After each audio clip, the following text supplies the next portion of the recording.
इससे पिछले दिन हम लोग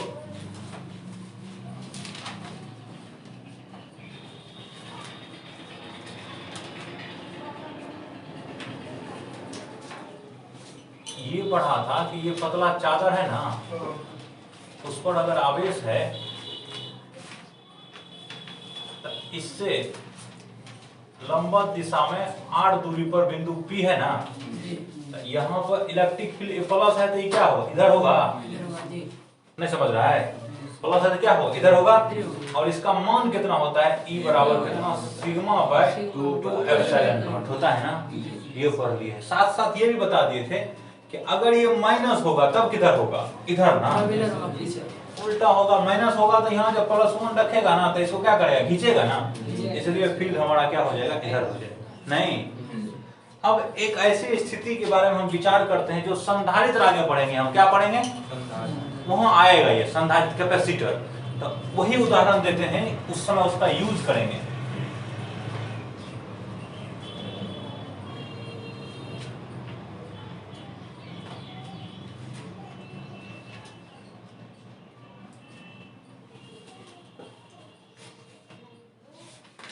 ये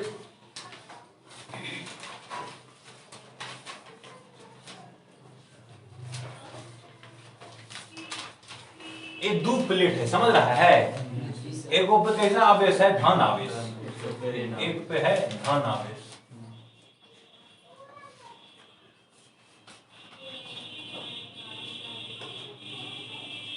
इस पे है कैसा आवेश, ऋण आवेश।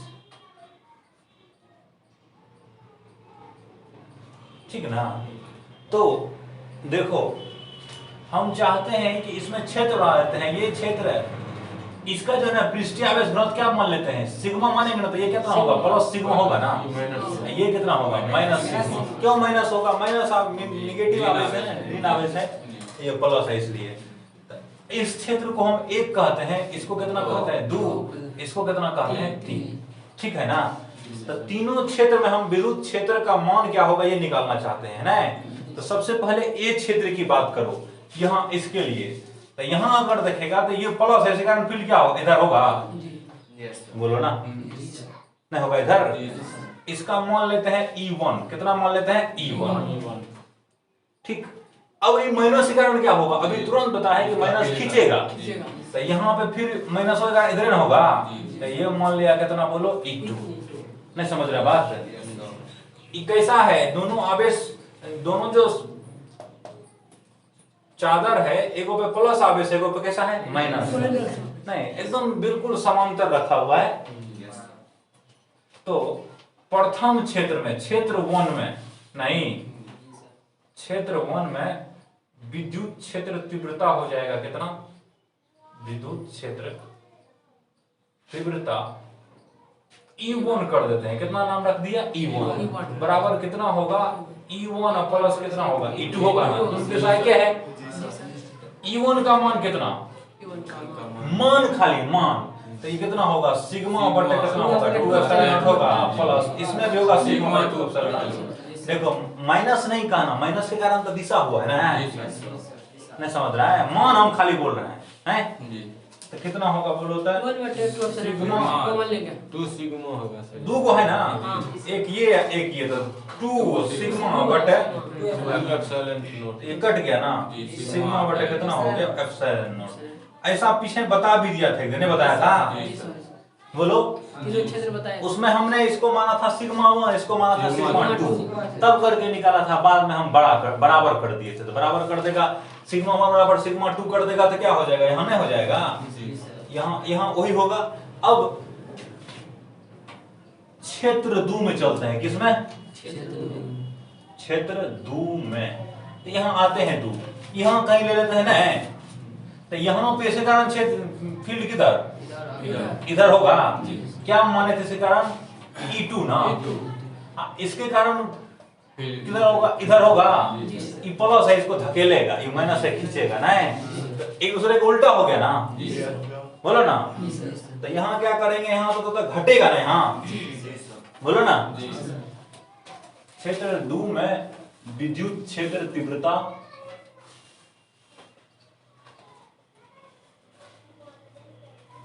E2 मान लेते हैं बराबर कितना होगा E1 माइनस कितना होगा E2 होगा। E1 का दोनों का मान तो सेम है ना, सिग्मा बटे 2 एप्सिलॉन नॉट बटा कितना होगा सिग्मा बटे 2 एप्सिलॉन नॉट कितना होगा 0। तो E2 बराबर कितना हो गया 0। इसको याद रख लेना है कि जब प्लस माइनस वाला प्लेट हो तो प्लेट से बाहर दोनों प्लेट के क्या होगा बाहर है ना है कितना होता है फील्ड 0। क्षेत्र 3 में इधर देखते हैं क्या लगता है तुम लोगों को, यहाँ लेते हैं बिंदु तो ये क्या करेगा इसको धकेलेगा इधर E1 E क्या करेगा खींचेगा E2 इसमें भी कितना होगा 0 होगा है। क्षेत्र 3 में विद्युत क्षेत्र तीव्रता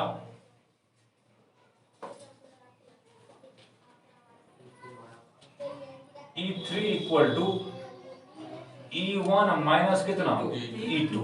E1 कितना sigma bye 2 epsilon not minus sigma bye 2 epsilon not कितना हो गया 0 हो गया। नहीं ये याद रख लेना है, इसका यूज होगा कि बाहर फील्ड नहीं होता, इधर नहीं होगा ना इधर होगा, बीच में होगा कितना होगा सिग्मा बटा एप्सिलॉन नॉट होगा। नहीं ये याद रखना है।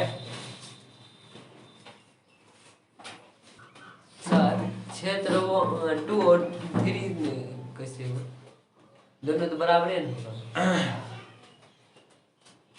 ई है 2 हम मान लिया देखो जैसे यहाँ है ना ये थी तो ई बीच वाला को क्या मानना है 1 तुम लोग देखेगा हमारे तरफ से उल्टा हो जाएगा। तुम लोग देखो ये है ना 1 इधर वाला को क्या माना है 2 माना इससे जो तुम्हारे जो दायां है तुम्हारे जो बायां है वो क्या होगा 3 होगा। अब क्या तुम्हारा कहना है जैसे क्षेत्र 2 में विद्युत क्षेत्र तीव्रता और क्षेत्र 3 में विद्युत क्षेत्र तीव्रता ये दोनों में से मतलब कि जैसे यहाँ अभी उदाहरण लिया तो यहाँ पे इलेक्ट्रिक फील्ड होगा वही चेक करना चाहते थे कितना होगा यहाँ पे होगा तो ये 2 क्षेत्र है। तुमको पिछले दिन बता चुके हैं कि इसके कारण जो क्षेत्र होता है विद्युत क्षेत्र तीव्रता उसको दूरी से कोई मतलब नहीं है बताया है ना, दूरी से स्वतंत्र हो जाता है वो चाहे दूरी जो है दूरी से क्या होता है स्वतंत्र हो जाता है। इसका मतलब कि ई जो यहाँ फील्ड बनाएगा ई जो यहाँ बनाएगा क्या होगा मान में सेम होगा ना, दूरी थोड़ा अंतर लगता है लेकिन मान में कैसा होगा सेम होगा, दिशा में अलग अलग होगा। तो ये वाला क्या करेगा ये वाला यहाँ धकेलेगा ना। देखो हमने क्या बताया था कि इलेक्ट्रिक फील्ड जब निकालना हो तो जहां निकालना हो वहां क्या कर दो +1 रख के सोच लो दिशा पता चल जाएगा। नहीं +1 रखते हैं तो +1 जो यहाँ रखेंगे +1 तो ये सोचो कि ये क्या करेगा ये तो धन है ना ये धन है तो क्या करेगा धकेलेगा इसके कारण फील्ड होगा इधर, इसको माने हैं हमने क्या E1। नहीं ये क्या करेगा माइनस है ये तो खींच लेगा ना इसमें तो माने फील्ड हो जाएगा इधर। नहीं दोनों का मान सेम इसलिए कितना हो गया तो वैसे ही समझ जाएंगे 0 हो जाएगा ना, दोनों विपरीत दिशा में है दोनों का मान सेम है। नहीं इसको और बढ़िया से समझना हो तो थोड़ा बल में समझो कि ये एक ब्लॉक है समझे ना, इधर कोई आदमी खींच रहा है 1 न्यूटन के बल से, ठीक विपरीत एक आदमी खींच रहा है 1 न्यूटन के बल से, ये घसकेगा क्यों नहीं घसकेगा नेट बल 0 हो जाएगा इसलिए नहीं घसक रहा है ना। नहीं घसक रहा है फिजिक्स में से क्या कहेंगे नेट इसका कितना हो गया नेट बल 0 हो जाएगा। लेकिन ऐसे करके 100 लगा देगा तो घसक जाएगा घसकेगा और किधर घसकेगा जानते हो दोनों का रिजल्टेंट दोनों मिलकर लगाएगा इधर घसकेगा क्योंकि ये इसको इधर खींचना चाहेगा ये इधर खींचना चाहेगा तो दोनों बराबर खींच रहा है ना, इसलिए ये कहेगा कि हम बीच में जाएंगे किधर जाएंगे इधरों जा रहे हैं और इधरों जा रहे हैं ना। तो यहाँ पे तो ऐसा ही विपरीत है ना, उसी तर्क से यहाँ भी सोच सकते हैं कि यहाँ जब +1 रखेंगे तो क्या करेगा धकेल देगा इसको E1 इधर हो जाएगा ये क्या करेगा खींच लेगा। दोनों तो हम बोले दूरी थोड़ा सा अंतर लगता है तो उससे फर्क नहीं पड़ेगा फील्ड का मान सेम हो जाएगा। तो जब दोनों सेम हो गया दिशा विपरीत हो गया तो क्या हो गया 0। यहाँ देखो ना यहाँ बीच में सेम ना हो गया तैने जोड़ दिए हैं दुगुना हो गया जो एगो का उसके कारण दुगुना तो ये हो गया ना।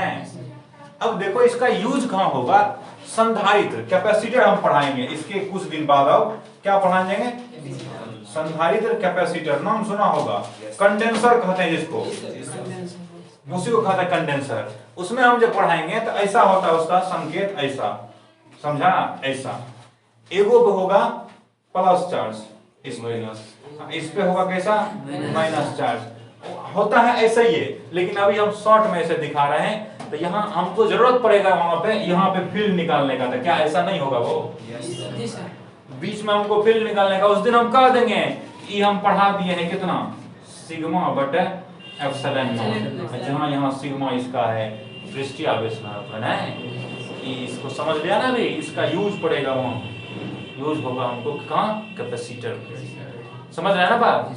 खाली ये याद रखना है कि बीच में फील्ड होगा ना, ये दोनों प्लेट के बाहर चादर के बाहर फील्ड कितना होगा, 0 होगा, बस इतना याद रखना।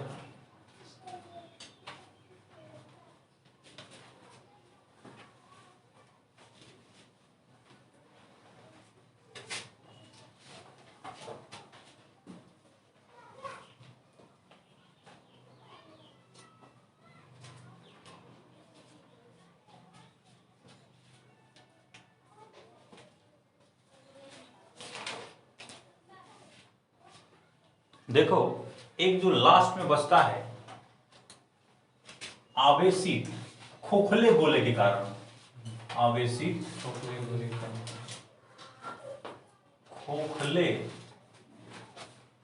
गोले के कारण विद्युत क्षेत्र तीव्रता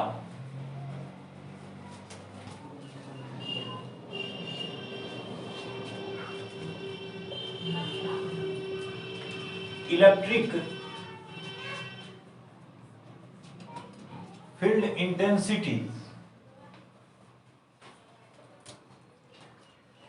ड्यू टू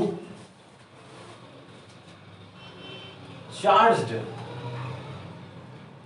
होलो, खोखले का इंग्लिश क्या होता है, होलो स्फीयर, ये होगा इंग्लिश में। Electric field intensity due to charged hollow sphere, hollow माने खोखला, स्फीयर माने तो जानवे करता है गोला, ठीक है ना। देखो पहले समझ लेते हैं, ये 8 त्रिज्या का क्या है, खोखला गोला है ना। थोड़ा सा इसको अधिक कर देते हैं, खोखला दिखना चाहिए ना।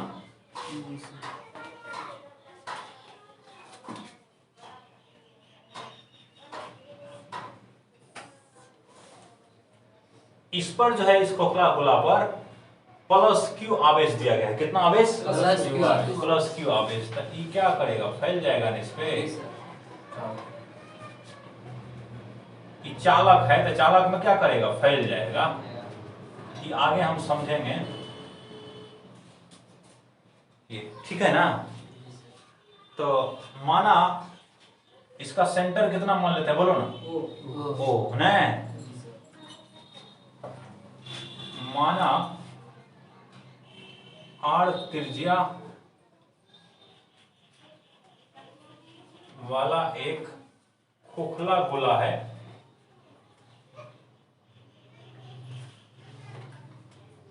जिस पर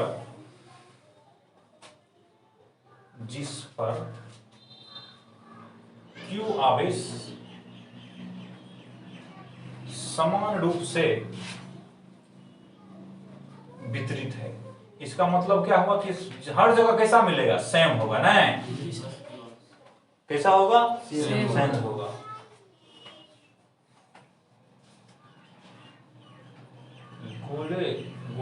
गोले का केंद्र कितना है, केंद्र कितना मान लेते हैं, माना हुआ है ना, केंद्र कितना है, ओ। अब देखो हम 3 स्थिति में इसके कारण जो फील्ड निकालेंगे ना, तो एक बार निकालेंगे हम कब, जब ये जिस बिंदु पर हमको निकालना है वो जो बिंदु P होगा ना, गोला से बाहर होगा। क्या करेंगे, बाहर कर देंगे। एक बार लेंगे गोला पर, एक बार लेंगे गोला के अंदर, तो तीनों स्थिति में निकल जाएगा ना। देखो ना, बाहर लेगा, यहाँ लेगा, यहाँ लेगा, यहाँ लेगा, यहाँ लेगा, सब बाहर होगा, नहीं होगा।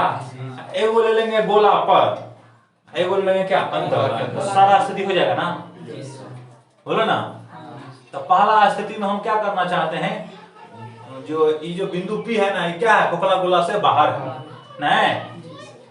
तो फर्स्ट स्थिति में क्या करना चाहते हैं बोलो? अच्छा नहीं गोले का केंद्र क्या है? ओ है ना, ओ है ना, मान रहे हैं गोला के केंद्र से, गोला के केंद्र से छोटका आड़ दूरी पर, कितना छोटका आड़ दूरी पर एक बिंदु P है, जहां विद्युत क्षेत्र तीव्रता का मान ज्ञात करना है। तो एक बिंदु P है जो कितना दूरी पर है इस केंद्र से? R दूरी। नहीं, केंद्र से कितना दूरी पर है? R दूरी पर। वहां हमको क्या करना है? विद्युत क्षेत्र तीव्रता का मान ज्ञात करना है। तो ले लो R दूरी, इसको थोड़ा सा और कम ही करते हैं, यहाँ करते हैं R दूरी पर। ये है बिंदु कितना? P। नहीं, तो एक नंबर में क्या है लिखा हुआ? जब बिंदु P, इसको क्या कह सकते हो? जब बिंदु P खोखला गोला से बाहर है ना, जब बिंदु P खोखला गोला से बाहर, तो इसको निकालने के लिए हम गॉस का नियम पढ़ाए हैं। देखो गॉसीय सतह कल्पना कर लेते हैं। क्या करते हैं? गॉसीय सतह की कल्पना कर लेते हैं। ठीक है ना, ये हमारा कौन सतह है? गॉसीय सतह है। ठीक है, इस पर एक छोटा सा क्षेत्र लेते हैं, कितना? DA। ऐसा बहुत बार ले चुके हैं हम पहले, नहीं? छोटा सा क्षेत्र कितना लेते हैं? DA। इसका दिशा इधर होगा, बोलो ना। यहां पर इसके कारण जो फील्ड होगा, देखो इस बिंदु के लिए ये गोला जो है ना सममित स्थिति में है ना, हर जगह पे फील्ड क्या होगा? बराबर होगा। और मान लेते हैं किधर होगा? इधर होगा, होबो करेगा इधर। देखो ना, यहां देखेगा, यहां देखेगा, यहां देखेगा, तो इस पॉइंट के लिए ये सब क्या है? सममित स्थिति में जाएगा ना। यहां के लिए जैसे इस बिंदु के लिए इसका स्थिति है, यहां के लिए वही होगा, यहां के लिए भी क्या होगा? वही होगा ना। तो जब बिंदु P क्या है? खोखला गोला से क्या है? बाहर है। P खोखला गोला से बाहर है ना। अर्थात ऐसे कह सकते हैं कि देखो R लिए है ना जी, अरे बिंदु P से O की दूरी को क्या लिए हैं? R। ये है क्या? खोखला गोला के त्रिज्या से बड़ा ना हो गया? नहीं है, खोखला गोला का त्रिज्या इतना है, इससे क्या हो गया? बड़ा, बाहर हो गया ना। तो एक हम कल्पना करते हैं ना, बोलो ना, कर दिए है ना। R त्रिज्या का क्या कहे हैं? बोलो ना। बिंदु P पर E ज्ञात करने के लिए लिख देते हैं। E माना विद्युत क्षेत्र तीव्रता ज्ञात करने के लिए ना, ज्ञात करने के लिए R त्रिज्या का एक गोलीय गॉसीय सतह। कैसा सतह लेंगे? गोलीय गॉसीय सतह। कैसा लेना है? गोलीय गॉसीय सतह की कल्पना करते हैं ना।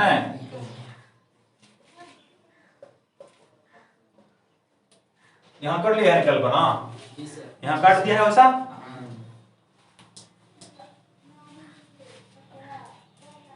गॉसीय सतह के बिंदु P पर फ्लक्स d फाई बराबर कितना करेंगे? E डॉट DA करेंगे। बोलो ना, यहां पे कितना होगा? E डॉट DA ना। थीटा कितना दोनों का? 0 डिग्री ना। ये कितना होगा? बोलो तो E DA और कितना हो जाएगा? cos 0 डिग्री होगा, बराबर कितना होगा? E DA होगा। d फाई बराबर, बोलो ना, d फाई बराबर कितना होगा? E DA। ठीक है, अब देखो संपूर्ण सतह से फ्लक्स कितना होगा? संपूर्ण सतह से फ्लक्स फाई कुल बराबर हो जाएगा, इंटीग्रेशन करेगा ना E DA, और कितना? पूरे सतह के लिए। तो पूरे सतह के लिए क्या करता है? ऐसा याद है ना, थोड़े से इंटीग्रेशन पे सर्कल देते हैं ना, इसका मतलब होता है पूरे सतह के लिए। तो यहाँ देखो तो मान E का मान हर जगह सेम होगा ना, अभी बताया। दिशा चेंज होगा लेकिन मान कैसा होगा? तो हमको तो कांस्टेंट मिल गया मान, इसको बाहर कर लेंगे ना। बोलो ना, इसको क्या करेंगे? E इंटीग्रेशन क्लोज इंटीग्रल कितना होगा डीए बराबर ई इनटू बताओ इसका क्षेत्रफल सब क्षेत्रफल को जोड़ेगा डीए इसको जोड़ेगा इस डीए को जोड़ेगा तो क्या होगा इसका पूरा पृष्ठ क्षेत्रफल होगा गोलक का पृष्ठ क्षेत्रफल कितना होगा 4 पाई r स्क्वायर होगा ना। अरे क्या बोलते हैं गोला का पृष्ठ क्षेत्रफल कितना होता है 4 स्क्वायर होता है नहीं होता है तो ये निकल गया फ्लक्स फाई कुल बोलो ना है। गॉसियन सतह के अंदर आवेश कितना गॉसियन सतह के भीतर आवेश Q कुल बराबर सिर्फ Q ना है जी देखो ना हम बोले Q आवेश से बटा हुआ Q ना हो गया है यहां बिंदु P है नहीं देखो तो गॉस प्रमेय से क्या लिखेगा अब जी क्या लिखता है गॉस प्रमेय से फाई कुल बराबर कितना Q कुल बटा कितना लिखेगा एप्सिलॉन ना फाई कुल कितना है E है E इनटू 4 पाई r स्क्वायर ना बराबर Q ना है खाली बटा कितना एप्सिलॉन नहीं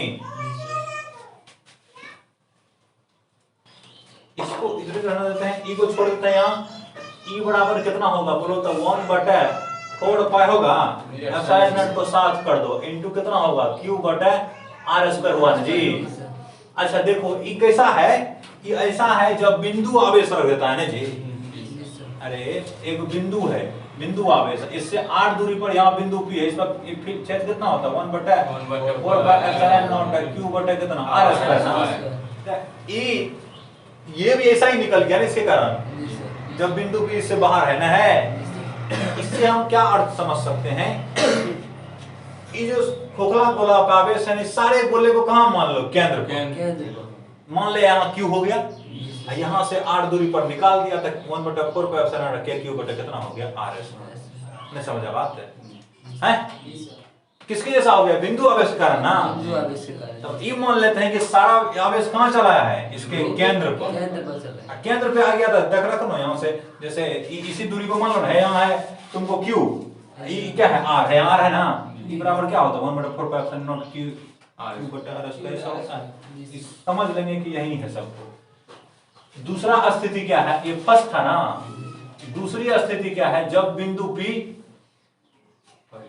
गोला पर हो ना बिंदु P खोखला गोला पर हो खोखला गोला पर हो तो बिंदु P जब खोखला गोला पर होगा तो देखो तो r बराबर r हो जाएगा ये बिंदु घसक के यहाँ चला आएगा तो क्या हो जाएगा छटका बराबर कार होगा बोलो ना तो ई बराबर कितना होगा इसी में क्या करता है r के बदले r रख देते हैं ना ई बराबर कितना होगा 1 बटा 4 पाई एप्सिलॉन नॉट Q बटा कितना होगा r स्क्वायर में होगा ए को निकालेंगे उसी से हो रहा है ना दूसरा नहीं हो रहा है ए को निकाला।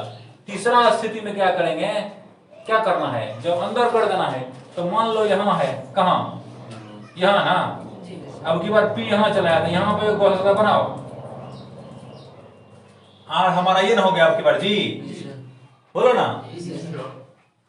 R यहाँ जो गोला बनाएगा तो गोला के अंदर आवेश है आवेश यहाँ है इस पे है इसके अंदर आवेश नहीं है बोलो ना उसी तरह से करेंगे इसमें गोला बनाया R तो क्या होगा कुल फ्लक्स कितना होगा कुल फ्लक्स लिखेगा इसके लिए पहले ये लिखो जब बिंदु P क्या है खोखला गोला के भीतर है ना खोखला गोला के भीतर है तो देखो प्रक्रिया पहले में जो निकाल के सेम होगा ना जैसे ये गोल है ऐसा ही है ना ये r दूरी है ये ना ये जो बड़का r है इसका त्रिज्या ना है खोखला गोला का तो इसके लिए क्या करेगा कुल फ्लक्स उसी तरह से निकाल लेगा तो नहीं लिख देते हैं हम वैसे ये कुल फ्लक्स फाई कुल बराबर कितना E इनटू कितना 4 पाई r स्क्वायर ऐसा नहीं लिखा था बोलो ना यही लिखा था याद नहीं है अभी तुरंत लिखे हैं 4 पाई r स्क्वायर सेम होगा ना उसी तरह से जी एक जगह यहाँ कहीं ले लेगा यहाँ इधर E होगा इधर ये भी होगा ना पूरा अगर निकालेगा ना तो यही निकल जाएगा ना निकलेगा। अब कुल आवेश देखो माने खोखला गोला के भीतर कुल आवेश, खोखला गोला के अंदर कुल आवेश Q, कुल बराबर कितना होगा बोलो? 0 होगा। क्यों? ये बाहर है इससे। जी सर, नहीं, बाहर है आवेश। Q कुल बराबर कितना है? 0। 0। इसलिए गॉस प्रमेय से क्या लिख देंगे? गॉस प्रमेय से लिखेगा ना, फाई कुल बराबर क्या होता है? Q कुल अब बटा कितना होता है? एप्सिलॉन नॉट ना। तो फाई कुल हो गया E into 4 pi r square बराबर 0 बटा एप्सिलॉन नॉट ना। तो E into 4 pi r square बराबर कितना हो गया बोलो? 0 ना।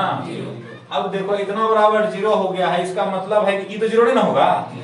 4 पाई आर स्क्वायर 0 कभी नहीं हो सकता। आर है, इस त्रिज्या है ना, इसका मतलब कौन 0 होगा बोलो ना? E ना। इसलिए E बराबर कितना होगा? 0। तो तीसरा स्थिति में क्या अंदर में फील्ड नहीं होगा, 0 होगा ना। बात समझ रहे?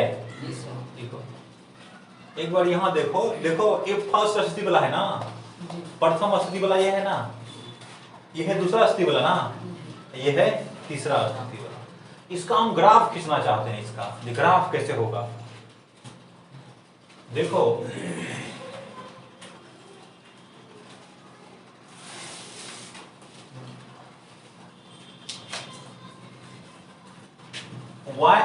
y अक्ष पे लेते हैं हम फील्ड E, समझ रहे बात है? इधर लेते हैं R।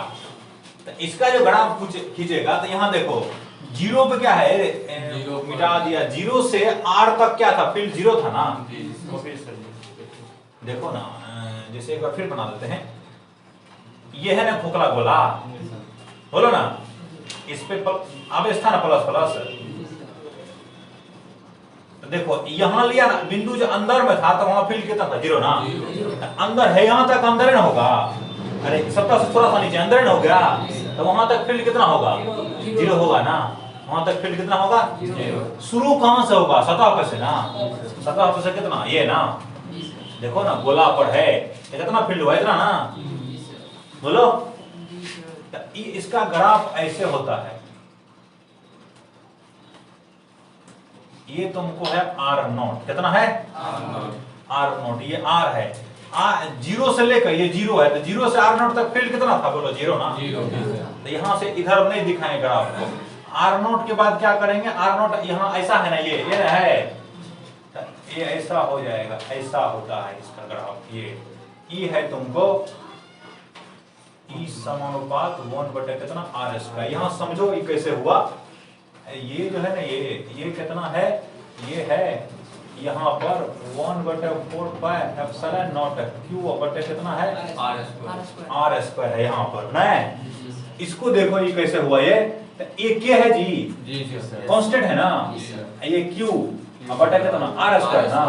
इसी को लिखते हैं K Q गुना कितना? 1/R square. क्या लिखते हैं कि E किसके समानुपात है? R बढ़ाएगा घटाएगा तो उस अनुसार से E क्या होगा? बढ़ेगा घटेगा ना। अब E ऐसे कैसे हुआ? ये ऐसे तुम सोचेगा ऐसे कैसे हुआ ना। तो देखो अगर ऐसा हो ना, y समानुपात 1/x स्क्वायर, इसका ग्राफ कैसे होता है? ऐसे होता है, ऐसे। ये x है इधर, इधर कौन चीज है? y। ऐसे होता है, देखो ना। x जिस समय 0 तो 1/0 होगा ना, बोलो ना। अरे 1/0 का स्क्वायर कितना होगा? 1/0 होगा। 1/0 अनंत हो जाता है। तो x जिस समय 0, यहाँ ना 0 है, x 0 है तो y समय कहाँ चल गया? अनंत, बोला ना। x जब अनंत पे चल गया, x इधर चल गया पूरा अनंत पे, x अनंत तो y कितना होगा? 0 हो जाएगा 1/0। ऐसा हो गया। लेकिन कहाँ तक लेना है हमको? कहाँ से शुरू हुआ है? R0 से शुरू हुआ ना। इससे पहले 0 था ना, इसलिए इसको क्या करते हैं? यहाँ से छोड़ दिया है। ये ग्राफ होगा खोखला गोला के कारण विद्युत क्षेत्र का। समझ आया? ऐसा शेप तो ऐसा होगा करेगा, लेकिन कहाँ से लेना है इसको? यहाँ से हमको नहीं लेना है, यहाँ से लेना है ना। क्योंकि यहाँ से यहाँ तक फील्ड कितना है? ये गोला के खोखला गोला के अंदर में पड़ता है। बात बुझ रहा है? अंदर में पड़ता है, इसलिए फील्ड कितना होगा? 0 ना। ये क्या है बोलो?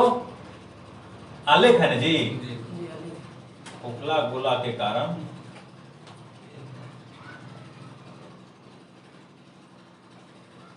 ई का क्या है बोलो? ग्राफ है। नहीं, ग्राफ ही कहते हैं। अरे बात समझ में आ रहा है ना?